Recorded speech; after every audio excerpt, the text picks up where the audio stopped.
Good morning and welcome back to one of our degree episodes. We are going to be looking at a Poe place. Jeanie, what Mhm. place are we going to today? Well, Virtually. yeah, virtually. We're not actually there today, so we're going virtually. And we're going to some of the places that are most popularized for having Poe, and that's going to be Baltimore, Maryland. Yes. And Woo woo! can't see this is a picture I actually took, Edgar Allan Poe Square. The Mhm. house is behind my head where he did live, and we're going to talk about that in a moment. And this was at one of the International Edgar Allan Poe festivals in Baltimore. And it's going to look very different going forward, but we'll talk about that later in this episode. Mhm. So I guess we should start at the point where Poe came to Baltimore to live for part of his life. Yeah, because Eliza, his mother, and I believe also his father, there's some concerns with that information, but they came to Baltimore to participate in a play in a theater. And then Eliza was living there with the three kids, and then that's where she developed tuberculosis and eventually died. Yeah. And that's how Poe ended up in foster care in Baltimore. Yeah. Well, actually, she died in Richmond. Well, let's yeah, I mean, it was Richmond, but not far off from Baltimore because not many people know that those two places are not that far away from each other. No, not at all. Not at So, all. anyway, yeah, so either way, he, in essence, was in Virginia with his mother when she died. He ended up going to the Allens, and that's where he became pretty much enmeshed in a society that he was both what's the word? Estranged and unaccepted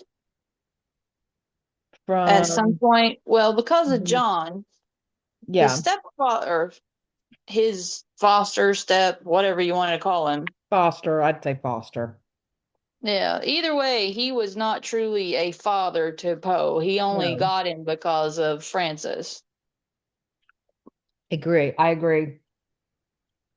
So, I mean, that's the thing. And so, because he, kind of grew up in that area. He went to the University of Virginia. He ended up in the military. We've discussed all this when we've talked about his Mhm. background. So we don't really want to go into a lot of that because we want to talk about Baltimore and how he ended up in Baltimore. And then evidently, because he died in Baltimore, that's why they lay claim to Baltimore for Poe.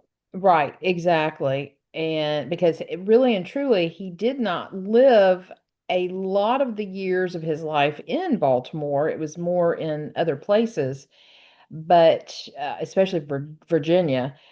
But basically, around 1829, when there's a few places that he stayed before he actually started living with, like, um, Mariah Clem.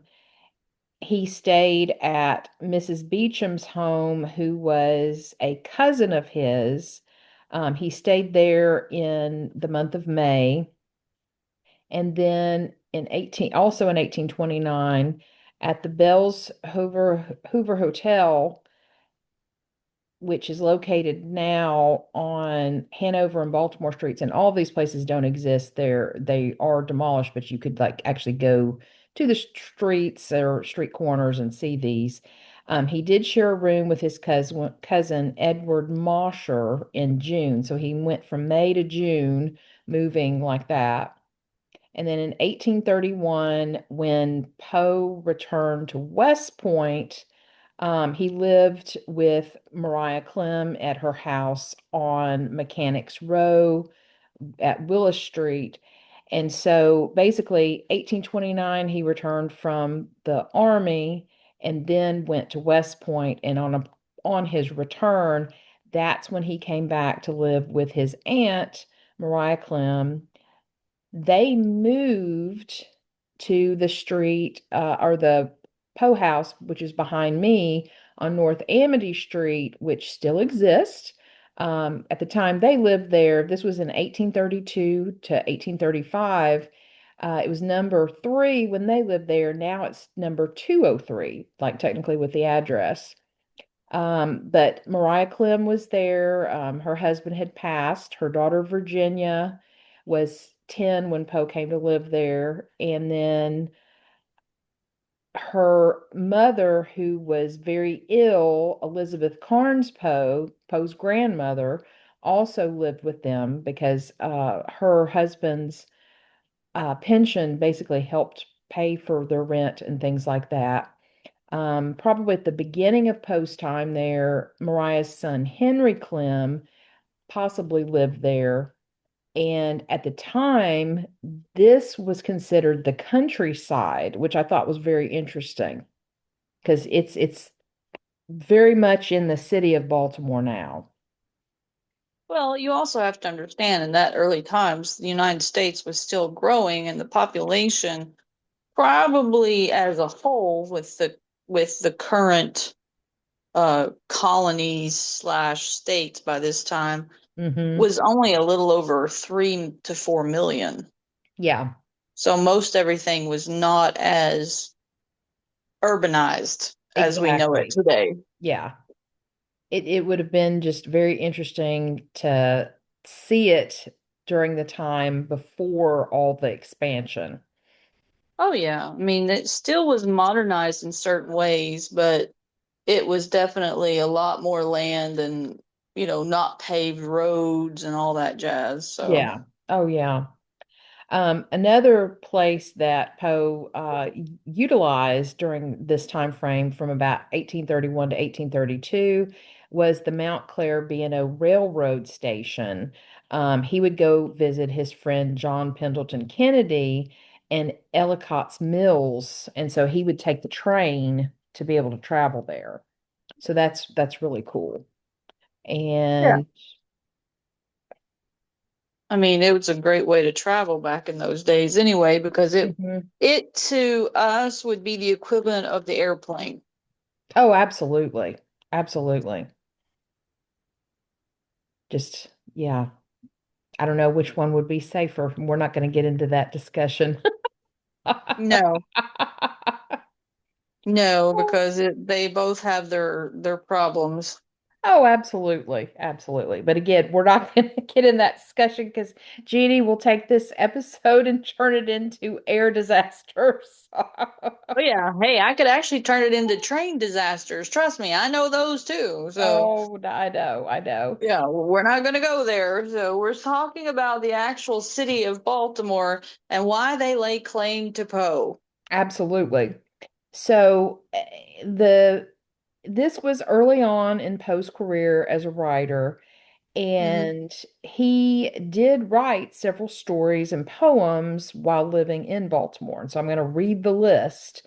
And one specific one we'll talk about a little bit more in depth because it really helped launch him into getting more notoriety and publication. So here's the list. So of his short stories that he wrote, manuscript found in a bottle. It's always abbreviated MS. Dot. He wrote The Visionary, Lionizing a Tale, Shadow a Parable, Psyop a Fable, Berenice a Tale, Morella, King Pest the First, a tale containing an allegory, Hans Pfaall, a tale. So that's the list of the stories he wrote while he lived there. Hmm. A lot of times his stories are not necessarily referred to with all the extra little things of a tale and things like that. They're just like King Pest or Hans Pfaall and such. Poems he wrote there: Latin Hymn, Enigma, which was on Shakespeare, Serenade, To Sleep On, Fanny, The Colosseum, to Elizabeth, and to Mary. All of those were written there between that time frame of around 1832, I believe, to 1835. So while he lived there. The one that we're going to talk about a little bit more in depth is manuscript found in a bottle, because the Saturday Visitor it was called the Baltimore Saturday Visitor, was a weekly periodical that was started by Charles Cloud and Lambert Wilson, or I'm sorry, Wilmer. I can't read my own handwriting. Um, they decided to put out a writing contest in 1832, and Poe submitted a poem and he submitted a short story. And after they voted and everything, MS Found in a Bottle won Poe first place. And so he won $50, which, I didn't look up the equivalent of money from 1832 to now, but I'm sure that was quite a bit of money back then. Yeah, But it's about $500 today. okay, all right. Okay, cool. And it was published in the October 19th, 1833 issue of the Saturday Visitor. So that helped, with him gaining some more notoriety and getting published in a periodical at the early stage of his writing, Right. which was really cool. But it still, I mean, it gained him some notoriety, but it still did Yeah. not give him enough No, to absolutely live not. on for definitely, especially for being a writer. Yeah. And then I believe it was the Colosseum was the poem that he entered. And it, Poe, really truly being a poet at heart, felt that it was the better work, but it only garnered like second place. And so I think he was probably a little bit upset that a poem didn't win over the short story, but I, many people like poetry, but I think short stories and novels and things like that are what people like more. Because sometimes poetry is hard to understand and break down. Well, and if you notice that his most popularized poetry usually is the ones that tells a story. Absolutely. Yeah. And so, and that's one of the things with most poetry, it's hard for people to garner interest in if there's not something they can relate to. Yeah. So, and that's part of the reason that Shakespeare, most people don't understand. Yes, they're plays, but he wrote them in a type of poetic uh, iambic pentameter to Hmm. the point to where everybody doesn't understand that, yes, Shakespeare was writing poetry, but he was writing plays. Exactly. And then Poe, he did take some, like, that's one of the reasons I think The Raven is one of the most popular ones, is because of its storytelling Hmm. aspect. Yeah.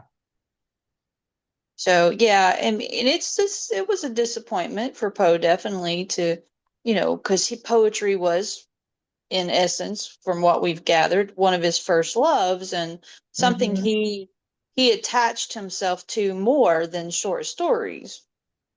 Absolutely. But that's just the way the cookie crumbled back then because look at it, there was Right. quite a few poets in those days. Like, you had Lord Byron, you had uh uh I just drew a blank. I got to Lord Byron and then I went, ooh, oh, you got Shelley, you've got uh Yeats, I think was it the same or maybe. Anyway, you had a lot of others who had a lot more following because they had higher class of Hmm. people that were following them, so they would pay for theirs just because of who they were, not really what they were writing at the time. Yeah, right. Absolutely. So, so those were the pivotal years of Poe living in Baltimore. And he and Virginia, his wife, didn't get married until 1836, and that was when they were in Richmond.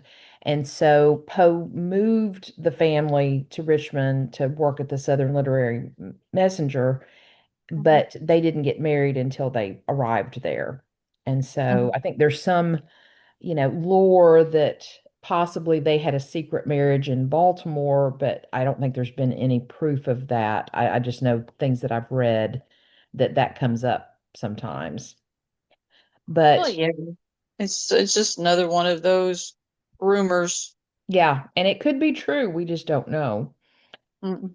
So another important aspect of Poe's time in Baltimore, he lived just a few short years here, but he did come back and he stayed permanently forevermore. And so in late September of 1849, he was traveling back to New York. I believe it was no, or to Yes, Richmond. it was New York. Yeah, He thank was you. going to New York because they were going to publish some of his works. Yeah, well, and I think he was also talking about starting up his magazine too. He was going to, Yeah, yeah, that's kind of what the whole thing is what I'm yeah. talking about. They were going to publish his works with his own magazine. Yeah. And so on his way, so he stopped in Baltimore. I believe it was on around September 27th. There's some time between that date and October 3rd where there's no record of where Poe was. And so he may have just been staying somewhere and he could have been sick. There's all kinds of rumors about what actually was going on with him. And then on October 3rd, he was found outside the Gunners Hall Public House. Not in a gutter, he was just found outside. And you can actually still, like, passing down the street, that this place does not exist anymore, but you can kind of see where the address is. It's on East Lombard Street, and this man named Joseph Walker found Poe, and he was disheveled. He was disoriented, but he was able to talk to Poe enough to get a name from Poe to say, "Hey, this man can help me." And that was Dr. Joseph Snodgrass. And so he brought Poe's uncle, Henry Herring, with him, and they basically took him to the Washington University Hospital. That building actually still does exist, but it's now apartments. And so I visited outside, and there's a plaque you can go and see. Unfortunately, at the Gunners Hall Public House, there's no placard or anything. I wish they would put one up. I think that would be kind of cool. But Well, yeah, it would be. And one of the other things to note about the time in Baltimore around 1849 was there was a lot of unrest because during those times, America was growing rapidly because you had Manifest Destiny going on where a lot of people were moving out west. You had Gold the Rush. industrial revolution growth coming on. You know, you had working class neighborhoods starting to develop, and plus you had a lawless political scene going on, Mm-hmm. which means that it was it was a growing industry of politics. And one of the things, and I can't remember exactly what they called it, Mm-hmm. but politics, especially voting booths and stuff nowadays, are very controlled. Well, Yes. back in those days, they would literally buy people or anything and send them in to vote many times over to try to sway. It was the equivalent of like stuffing the ballot box, so Yeah. to speak. Yeah. And people would And change their clothes, or they were forced to change their clothes to yes, go back because in. they would just grab people like travelers or anybody, and then they would force them to change clothes and send them in as many times as they want, and they would pay them or they would ply them with drugs or drink or whatever they could. So Hmm. and there has been rumors that there was part of that was one of the things that led to Poe's death, that he got mixed up in some of that, to where Yeah, they were forcing him, because he was traveling from Richmond to New York and stopped over in Baltimore. yeah, And so, like, he could have been easy prey, and he was from that area, over time. yeah, So, yeah, there was a lot of rumor, a lot of mystery, and there still is, over Poe's death, about where he was during that time, what was going on, how did it come from, like, September the 28th and 29th until they was found October the 3rd. yeah. Yeah. So, but Baltimore claimed him because of his death there.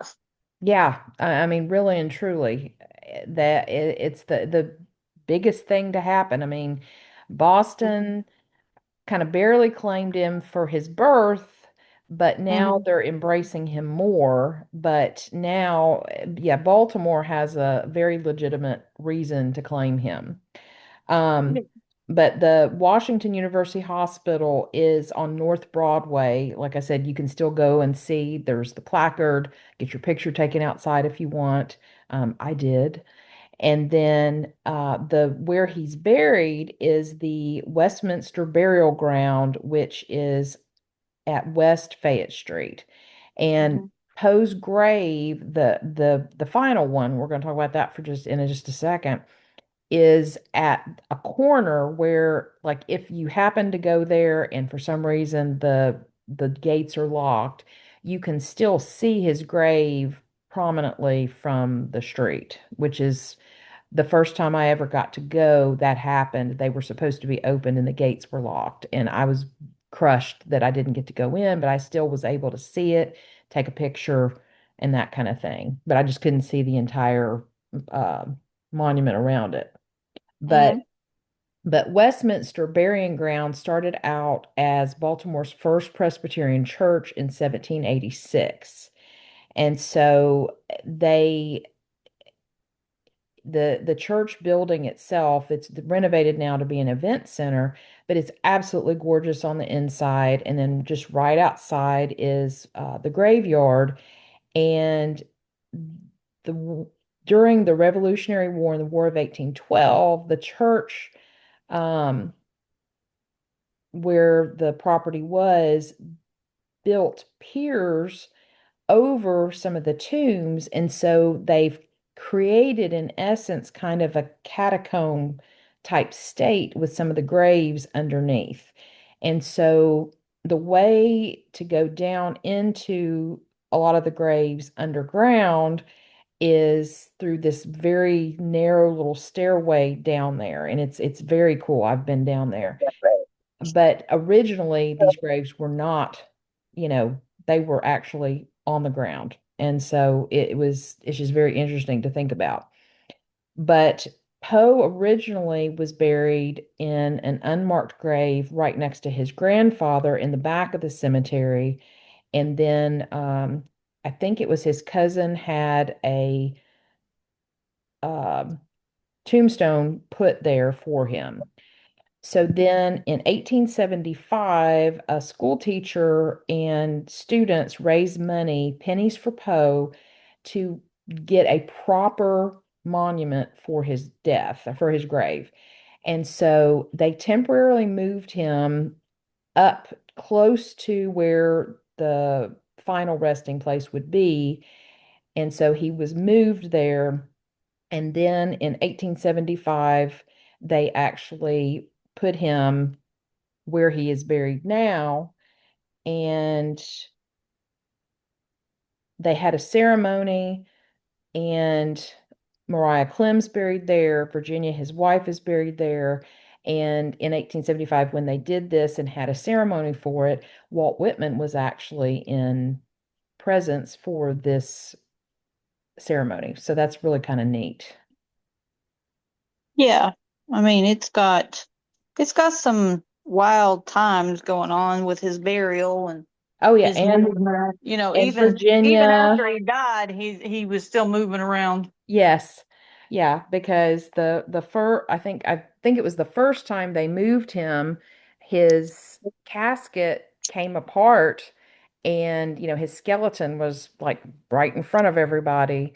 And that was one of the other myths, or not myths, but I guess it could be myth or theories, I guess would be a better way to say it, where they think that he could have had a brain tumor because there was a calcified spot kind of lolling around in his skull.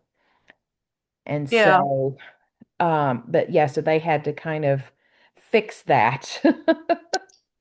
Yeah. I mean, it's like Poe, he can't rest peacefully even after he's dead.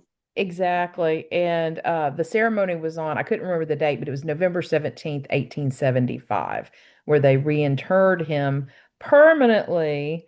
And so again, you can go visit that site. And it's very well visited. I think I've only gone there one time where there were no other people there. It's constantly being viewed. And the monument itself is very nice. But Yeah. those are all of the places that in Baltimore that Poe affected his life and after afterlife. Yeah. But I mean, there's a lot of places that revere Poe in Baltimore. Hmm. And I mean, especially his work, because one of the most famous things there is the NFL team, the Baltimore Ravens, Yeah. which is named after his poem, The Raven. Exactly. Yeah, which no other author has that kind of popularity for a No, sports I mean, team to there name. there there's sports teams that have historical names after them because, like the Trailblazers, they're named after Lewis and Clark and the others from Yeah. the different Santa Fe trails and stuff. Then you have the San Francisco 49ers, which is after the gold rush in Yeah. 1849. So there are a lot of things, but yes, this is one that is definitely attributed to an author's work that is Yeah. just so monumental. And they even have at the local zoo in Baltimore, they have ravens there Yes. as an Yeah. homage to Poe that you can go and see and pet them and or feed them. I don't know if you can pet them, feed them, but Yeah. yeah, Baltimore has used Poe's death as a success after all these years, unfortunately. Yes. Yes. And there is a statue. I can't remember where it's at. There's a street when you're passing through, you can see it pretty prominently, Mm-hmm. but you can actually like go and like walk up to it as well. I've never had the opportunity to do that, but I've seen it. And then the Enoch Pratt Library has a Poe reading room, and I have been in it, and it's really just very nice. And they have things there that you can like set up appointments and things to see some of the artifacts that they have. And Yeah, I then, mean, and then also they have a restaurant. And I forgot to look up how long it's been there. I can look that up really fast. But it's Annabelle Lee's, which Jeannie and I have both been to, and mhm. Annabelle Lee's Tavern. And so they have cocktails and food items named after Poe works. And it's a really, really cool place. Yes, and there's also other bars and restaurants, and one of those is called Apropos, which is located inside the Baltimore Marriott waterfront Yeah. in Harbor East, and it's a restaurant that has a Gothic feel and is a subtle nod to Edgar Allan Poe.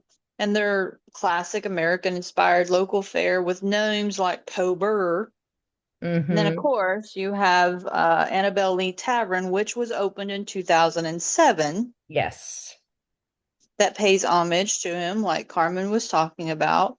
They have all different cool, foods and stuff Mm-hmm. dedicated to Poe. And the decor is fantastic.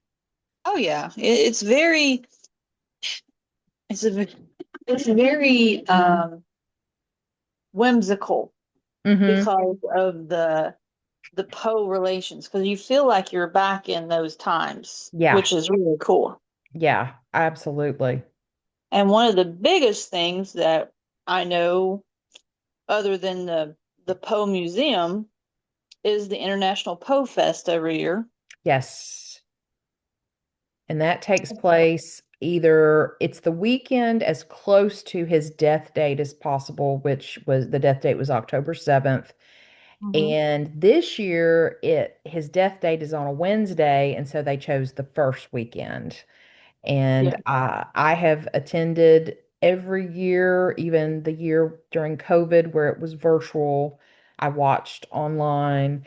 And the other cool thing is that the second year of the festival, they decided to add the Saturday Visitor Awards to honor Poe's legacy.